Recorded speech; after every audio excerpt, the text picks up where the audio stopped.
ഇന്ത്യക്കെതിരെ വീണ്ടും American president Donald Trump. ഇന്ത്യ-US വ്യാപാര ബന്ധം ഏകപക്ഷീയ ദുരന്തം എന്നതാണ് ഡൊണാൾഡ് ട്രംപിന്റെ പുതിയ വിശേഷണം. അമേരിക്കൻ ഉൽപ്പന്നങ്ങൾക്ക് ഉയർന്ന തീരുവയാണ് ചുമത്തിയിരുന്നത്. മോദി പുടിൻ ഉഭയകക്ഷി ചർച്ചയ്ക്ക് പിന്നാലെയാണ് അമേരിക്കൻ പ്രസിഡന്റ് പുതിയ പ്രതികരണം. പി ബസന്ത് ബസന്ത് വിവരങ്ങൾ. രതീഷ്, ഷാങ്ഹായ് ഉച്ചകോടി സമാപിച്ചതിന്റെ തൊട്ട് പിന്നാലെയാണ് ഇപ്പോൾ അമേരിക്കൻ പ്രസിഡന്റ് ഡൊണാൾഡ് ട്രംപ് ഇന്ത്യക്കെതിരെ വീണ്ടും രംഗത്ത് വന്നിരിക്കുന്നത്. ഇരു രാജ്യങ്ങളും, അതായത് ഇന്ത്യയും അമേരിക്കയും തമ്മിലുള്ളത് ഏകപക്ഷീയമായ ഒരു ദുരന്തമായിരുന്നു വ്യാപാര രംഗത്തുണ്ടായിരുന്നത്.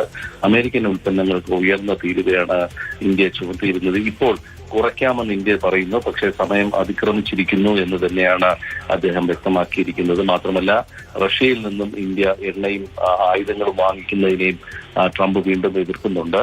അതായത് ആയുധങ്ങൾ വാങ്ങാൻ ഇന്ത്യ വീണ്ടും റഷ്യയെ സമീപിക്കും എന്നുള്ള ഒരു സൂചന ഇന്നത്തെ പ്രധാനമന്ത്രിയുടെയും അതോടൊപ്പം തന്നെ റഷ്യൻ പ്രസിഡന്റ് പുടിന്റെയും ചർച്ചകളിൽ ഉയർന്നിരുന്നു.